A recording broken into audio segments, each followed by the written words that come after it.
जो last class में हमने पॉइंट करा ना, पूरे सिलेबस का आप समझो जो बेसिस है बस वो उतना सा पॉइंट है। तो अगर याद करो तो हमने बड़े कम वैरायटी के क्वेश्चंस करे। मेजर हमने बात क्या सुनी कि कभी अगर हमें मान लो एक क्वाड्रेटिक एक्सप्रेशन दी जाए ax² + bx + c, तो वहां से हमें अल्फा प्लस बीटा पता है कि -b/a और अल्फा इंटू बीटा पता होता है कि c/a। वही बेसिस है पूरे काम का। तो चलो आज वाली क्लास का काम शुरू करते हैं क्वेश्चन से, जो पहले करके दिखाओ। हमें गिवन है find the zeros of the quadratic polynomial and verify the relation between the zero and the coefficients. तो अब हमें इस क्वेश्चन का रूट नोन है। हमें क्या करना चाहिए था? हमें क्लियरली समझ में आता था कि सबसे पहले हमें इसके जीरोस निकालने थे। कैसे निकालते? उसके लिए हम इस क्वाड्रेटिक को फैक्टराइज कर देते। फैक्टराइज कैसे करते ये हमने पहले करा हुआ है, बस रिकॉल करते हैं। याद हम इस 5x को ब्रेक करते, इस 5x को ऐसे ब्रेक करते कि उसके जो दो हिस्से हों उनका मल्टीप्लिकेशन बराबर आना चाहिए था 4√3x² इंटू -2√3। ये कितना बन गया? ये बन गया -8 इंटू 3 -24। 5 को ऐसे ब्रेक करो कि -24 बने। तो कैसे ब्रेक करते? 8x और -3x। जैसे ही हम लोग इस वाले क्वेश्चन में ये ब्रेक कर लेते हैं ना, तो आगे इनकी जो ग्रुपिंग है वो बहुत सिंपल होती है। अब देखते हैं, यहां 4√3 है, यहां पे 8 है। 4 और 8 के बीच में कुछ कॉमन है? क्लियर, डायरेक्टली 4 कॉमन आया और x कॉमन आ गया। यहां पे आ गया √3x + 2। यहां देखो 3 है, यहां पे देखो √3 है। 3 का मतलब क्या होता है? 3 का मतलब होता है √3 का स्क्वायर। तो हमें दिखता है कि अगर इसको √3 का स्क्वायर पढ़ लें तो इन दोनों के बीच में से एक √3 बाहर कॉमन। अंदर टर्म क्या आ गई? √3x + 2। सेम, मतलब हमने ग्रुपिंग बिल्कुल सही पकड़ ली। ये बनी हमारी टर्म 4x - √3 इंटू √3x + 2। जैसे ही हमने ये टर्म बनाई, हमें क्लैरिटी है कि हमारे पास दोनों जीरोस तो आ गए। इसको जीरो करा, इसको जीरो करा, तो हमारे पास क्या बन गया? सिंपली x बराबर आ गया √3/4 या फिर -2/√3। हमने इनकी वैल्यूज तो निकाल ली। अब क्या करें?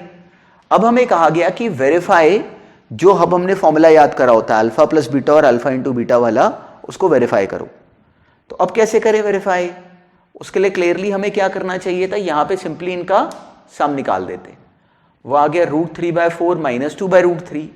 तो क्लियर, अब इनका देखो, अभी यहाँ पर डायरेक्टली एडिशन नहीं हो पा रही, हमने इनका एलसीएम ले लिया। 4√3 ये बना √3 इंटू √3, 3 - 8 -5/4√3, ये बनी एक्सप्रेशन। और सिमिलरली प्रोडक्ट कितना आ गया? √3/4 इंटू -2/√3, √3 कैंसिल, -2/4। अब देखो कि जो हमें इक्वेशन गिवन थी वो ये थी। इसमें अब हमें क्लैरिटी थी कि हमें ये बताया गया कि जो अल्फा प्लस बीटा होता है वो -b/a होता है। इसमें b क्या होता है? x का कोफिशिएंट, वो कितना है? -5/4√3। और ये क्या बना? -5/4√3। क्लियर, देखो एग्जैक्टली सेम बना। सिमिलरली जो अल्फा इंटू बीटा होता है वो हमें याद होता है कि c/a है। c/a कितना बना? -2√3/4√3, which is again -2/4। Exactly same. तो बस हमारा काम क्या था कि इस नोन पॉइंट को वेरीफाई कर दें। अब बिल्कुल सेम तरह का एक और क्वेश्चन करके दिखाओ। अब देखो, इस क्वेश्चन में हमें गिवन था if 1 0 of the polynomial is 3 then find the other 0। तो अब क्या करते? अब क्लियर है कि हम लोग जब इस पॉलिनोमियल को फैक्टराइज करना चाहें तो नहीं हो पाएगा। क्यों? क्योंकि हमें k नहीं पता। तो अब एक बात सोचो कि अगर हमें इस पॉलिनोमियल का एक 0 गिवन है कि 3 है, तो एक रूट तो बड़ा क्लियर कट सा था कि सिंपली हम लोग यहाँ पे x की जगह 3 पुट करा लेते और जो आंसर बनता कहते कि वो 0 है। तो one root was very straightforward. P3 कितना होता? 0। हमने सिंपली x की जगह 3 पुट कराया, वो that was a clear process. Clear है कि सिंपली वो कितना बन गया? 3k = -3, वहां से k आ गया -1। तो k तो हमने निकाल लिया, k आ गया, मतलब हमारे पास ये पॉलिनोमियल पूरी तरह बन गया। 2x² - x - 15। अब ये हमें फैक्टराइज करना आता है, k की ही कमी थी बस इस क्वेश्चन में। तो अब हमने k की जगह जब -1 लिखा, अब this can be easily splitted, वो आ गया -6x + 5x। अब इसकी grouping is a straight forward process, वो हमने ग्रुपिंग करी और हमें दो टर्म्स मिल गई, 2x + 5 × x - 3। ये हमारे पास पहले से था जवाब, ये हमारे पास एक्स्ट्रा आ गया, मतलब x आ गया -5/2। ये हमारा वो अदर ज़ीरो था जो मिसिंग था, एक ज़ीरो तो हमारे पास पहले से ही था। एक रूट इस क्वेश्चन का ये बनता, एक रूट इस क्वेश्चन का ये बनता, ये बिल्कुल कंप्लीट है और बिल्कुल सही है। अब मान लो एक बच्चा बहुत चालाक हो, एक बच्चा बोले अरे इसमें k क्यों निकाला, मेरा टाइम वेस्ट हुआ। किसी ने अगर ऐसे करा उसका तरीका बिल्कुल सही है, पर अब एक बच्चा जिसको बड़ी क्लियरली ये वाली टर्म जो है ना उससे बिल्कुल क्लियरिटी बन जाती है, वो कहता कि इसका एक हमें ज़ीरो गिवन है कि 3 है, दूसरा ज़ीरो हमने फाइंड करना है। वो कहता कि यहाँ पे अगर एक ज़ीरो अल्फ़ा मान लो कि 3 है, बीटा हमें नहीं पता, कैसे निकालूं? First root is complete. अब एक बच्चा बोलता कि इस वाले में अगर नोटिस करो तो जो अल्फ़ा × बीटा है वो कितना होता, वो होता c/a, मतलब -15/2। अल्फ़ा × बीटा कितना होता, -15/2। तो अब ये बनाने में मुझे k की कोई ज़रूरत ही नहीं पड़ी। ये मैंने क्यों लिया, क्योंकि देखो अगर ध्यान से तो यहाँ पे अल्फ़ा × बीटा में k की कोई नीड नहीं थी, ये बना। अब वो यहाँ पे अल्फ़ा की जगह उसने 3 लिख दिया, तो 3 बीटा कितना आ गया, -15/2, वहाँ से बीटा आ गया -5/2। डायरेक्टली क्वेश्चन खत्म। तो इसी क्वेश्चन को किसी बच्चे ने अगर ऐसे भी करा तो उसका तरीका बिल्कुल सही होता। अगर यहाँ पे k नहीं पूछा गया तो डायरेक्टली भी कर सकते थे, अगर किसी ने करा तो बहुत अच्छा पॉइंट सोचा। तो क्लियर देखिए, ऐसे भी सोचना चाहिए कि हाँ कोई एक तरीका नहीं होता, जो हमें क्लिक करे इट इज़ 100% वैलिड अगर लॉजिकल हो तो।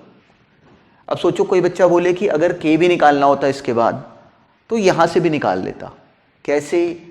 अल्फ़ा पता है, बीटा पता है, अल्फ़ा प्लस बीटा आ गया विच इज़ -k/2, तो वहाँ से k भी निकाल सकते थे। If somebody had thought of this logic तो दिस वॉज एक्चुअली 100% करेक्ट। ये सोच भी सही थी और ये भी सही है, तो इन दोनों बातों को ध्यान में रखना। अब नेक्स्ट देखो, अब देखो ये वाले क्वेश्चन में क्या गिवन है कि if alpha and beta are the zeros of the given polynomial then find the value of alpha plus beta minus alpha beta. तो याद रखना, जब भी हमें कभी एक क्वाड्रेटिक पॉलिनोमियल दिया जाए ना, तो उसके दिए होते ही बिल्कुल क्लियरली हमें अल्फा प्लस बीटा और अल्फा इंटू बीटा आता है। तो ये वाला क्वेश्चन उसका बहुत सिंपल वर्जन है। अभी कैसे? हमें अल्फा प्लस बीटा आता है, वो तो हमें बहुत आसानी से आता है। वो कितना होता है, -b/a, मतलब minus of -4√3, minus of -4√3 upon a कितना है 1। तो इसका आंसर कितना बना 4√3। अल्फा इंटू बीटा कितना होता है c/a, मतलब 3/1 विच इज 3। ये था इस क्वेश्चन में मेन काम। जैसे ही हमने ये कर लिया तो ये क्वेश्चन तो बिल्कुल बेकार था। ये कितना बन गया, alpha plus beta minus alpha into beta, मतलब 4√3 - 3। इसको बिल्कुल हमें ऐसे बोलना चाहिए था। अब नेक्स्ट देखो, अब ना एक बहुत इंपॉर्टेंट पॉइंट याद रखना, और ये इस टॉपिक के क्वेश्चंस में हमेशा वैलिड है। अगर इतनी सी बात समझ में आ गई, इस टॉपिक के सारे क्वेश्चंस कर पाओगे। ये सब एक कैटेगरी के क्वेश्चंस होते हैं, सारे के सारे की जो जड़ है वो पॉइंट पकड़ना। हमें गिवन है कि if alpha and beta are roots of this polynomial find alpha square plus beta square. तो अब एक बच्चे का दिमाग सबसे पहले क्या कहता है, वो कहता है कि अल्फा और बीटा निकालो, फिर alpha square plus beta square कर लो। तो याद रखना कि यही गलत रूट होता है इन सारे क्वेश्चंस में।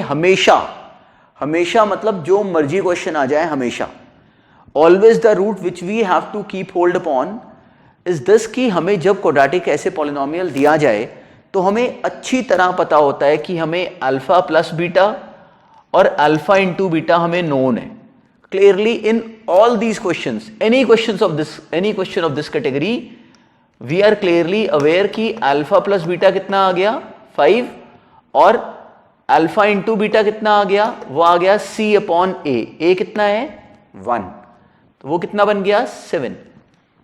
सारे क्वेश्चंस की जो जड़ है वो यहां से निकलेगी, तो कभी भी अल्फा बीटा नहीं निकालने के चक्कर में हमने पढ़ना होता, इसको यहां से पकड़ते हैं।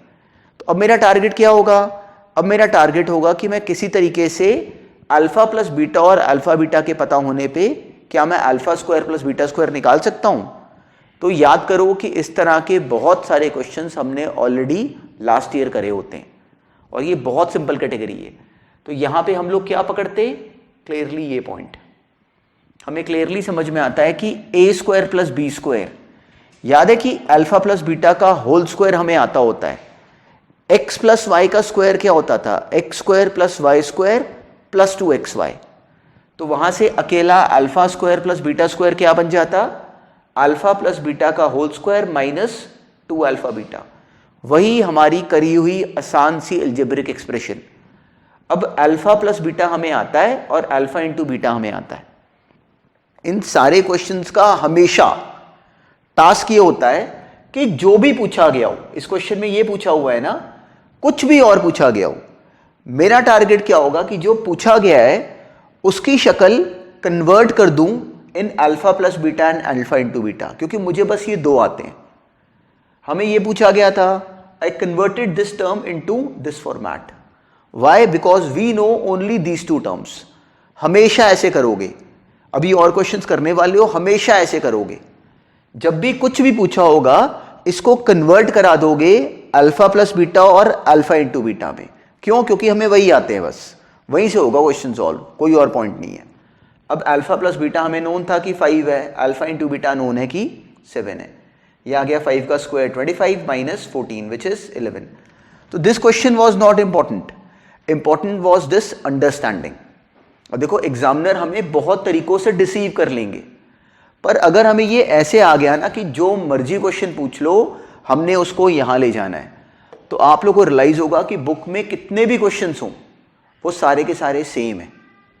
अब मान लो यहीं पे अगर क्वेश्चन होता कि find alpha upon beta plus beta upon alpha, same question में अगर मान लो ये पूछा होता, इंस्टेड ऑफ दिस क्या पता ये पूछा होता। तो अब क्लियर कि एक बच्चा कंफ्यूज होता है कि क्लियर की पता नहीं नई टर्म कैसे आ गई। बिल्कुल नहीं होना। मेरा टास्क क्या है कि मुझे इस क्वेश्चन की शक्ल को इन दोनों की शक्ल में कन्वर्ट करना है। कैसे करें, क्लियर कि इसका एलसीएम ले लिया तो ये आ गया alpha square plus beta square upon alpha beta. Alpha beta आ गया, खुश हो जाओ, नीचे वाली टर्म तो बन गई। Alpha square plus beta square हमें अलग से बनाना आता है, वो क्या होता, अल्फा प्लस बीटा का whole square minus 2 alpha beta upon alpha beta. इसको ऐसे सोचते। अब अल्फा प्लस बीटा का होल स्क्वायर कितना हो गया 25 minus 2 alpha beta 14 whole divided by alpha beta which is 7। तो ये बन गया 11 अपॉन 7। मतलब अगर ये क्वेश्चन होता तो उसका ये जवाब होता। And this is valid for each question in this topic. जो मर्जी क्वेश्चन आएगा मैं ऐसे ही करूंगा। तो इन क्वेश्चंस में ये क्वेश्चन याद ना करने लग जाना, ये समझना कि हमेशा के लिए क्या बात पकड़ ली, हमेशा के लिए हर बार ऐसे करना है जो मर्जी क्वेश्चन आए। अब नेक्स्ट देखो, अब ना हमें इसमें गिवन है कि if alpha and beta are zeros of this polynomial find the value of alpha square beta plus alpha beta square. अब ना इस टॉपिक के सारे क्वेश्चंस में, अभी हम लोग और वैरायटी करते रहेंगे, सारे क्वेश्चंस में एग्जामिनर ने हमें अलग अलग तरह की टर्म्स बना के देनी है, तो हमने कंफ्यूज नहीं होना। हमें क्लियर है कि सारी टर्म्स की जो जड़ है वो दो ही पॉइंट्स हैं, कि जैसे ही हमें क्वाड्रेटिक पॉलिनोमियल दोगे आई क्लियरली नो कि मेरे पास अल्फा प्लस बीटा और अल्फा बीटा अवेलेबल होते हैं। हमेशा ये करना है, ये क्वेश्चन हमेशा यहां से उठता है, हमेशा। तो अगर मुझे इसके ये गिवन है तो मुझे ओरली क्लियर है कि जो इसके जीरोज हैं उनका सम कितना हो जाएगा, simply minus of -5/4 that is 5/4, और प्रोडक्ट कितना हो जाएगा -1/4। हमेशा ऐसे सोचना है जो मर्जी क्वेश्चन आए। और पक्का अब हमने इसको इनकी शक्ल में कन्वर्ट करना होता है, ये काम है। अल्फा बीटा निकालने नहीं लग जाना होता। बच्चे गलती कहां पे करते हैं कि एक बच्चे को लगता है कि मैं अल्फा और बीटा निकाल दूं, मतलब मैं इसको पहले क्लियर कि इसको फैक्टराइज कर लूँ, इसके जीरोज निकाल लूँ, तो क्या पता वो हो भी जाए, लेकिन it is not necessary. Clearly इसमें क्या सोचोगे कि क्लियरली यहाँ पे इनके सहारे क्वेश्चन खत्म हो जाए और ये आपके बड़े फेवरेट क्वेश्चंस बन जाते हैं जैसे ये बात समझ में आ जाए। तो अब क्लियर कि मैं उसको कन्वर्ट कैसे करूँ, उसको सिंप्लीफाई करना चाहिए। कैसे करें, तो बहुत सिंपल था। क्लियरली अगर एक बात नोटिस करो तो alpha square beta plus alpha beta square में एक अल्फा और एक बीटा बाहर कॉमन आ रहा है। जैसे ही हमने इसको बाहर कॉमन लिया, अंदर क्या आ गया, अल्फा प्लस बीटा, और जैसे ये टर्म बनी हमें क्लैरिटी है कि हमारा क्वेश्चन खत्म हो गया। क्यों? क्योंकि अल्फा इंटू बीटा हमें नोन है और अल्फा प्लस बीटा भी हमें नोन है। तो इसका आंसर क्या बन गया, alpha into beta multiplied by alpha plus beta which is -5/16। इसको ऐसे पकड़ते, तो जो मर्जी क्वेश्चन हो, I will actually convert the find term which is to be found into these expressions. हमेशा उसको इनमें कन्वर्ट करेंगे और हर बार होगी ही होगी, ऐसे ही सोचना। अब नेक्स्ट देखो, अब देखो हमें इसमें गिवन था कि if alpha and beta are the zeros of the given polynomial. Polynomial क्या गिवन है, x square minus 5x plus 4, find the value of 1 upon alpha plus 1 upon beta plus 2 alpha beta. तो अब हमें अपना model clear है, जो मर्जी question आए हमें अपना मॉडल क्लियर है कि हमारा टास्क क्या है कि हमने इस टर्म को कन्वर्ट कर देना है अल्फा प्लस बीटा और अल्फा इंटू बीटा के फॉर्मेट में, जो मर्जी क्वेश्चन आए। तो अब हमने रियलाइज करा कि अल्फा प्लस बीटा तो हमें आता है माइनस बी अपॉन ए, मतलब minus of -5 upon 1 which is 5, और अल्फा इंटू बीटा कितना आ गया, सी अपॉन ए विच इज 4। जैसे ही हमने ये दोनों निकाल लिए तो क्लियर कि ये क्वेश्चन तो बहुत सिंपल है। अब क्या करते हैं, सिंपली इसका एलसीएम ले लिया। वो क्या आ गया, alpha plus beta upon alpha beta plus अलग से 2 अल्फा बीटा। अब हमें अल्फा प्लस बीटा नोन है, अल्फा इंटू बीटा नोन है, बस केवल वैल्यूज फिल करना ही रह गया, 5/4 और 2 इंटू 4। क्लियर है, 2 times of 4। Alpha into beta कितना गिवन था हमें, 4। डायरेक्टली आंसर कितना आ गया, 37/4। ये हो गया 8 4 32 प्लस 5 37/4। ये हमारा फाइनल आंसर।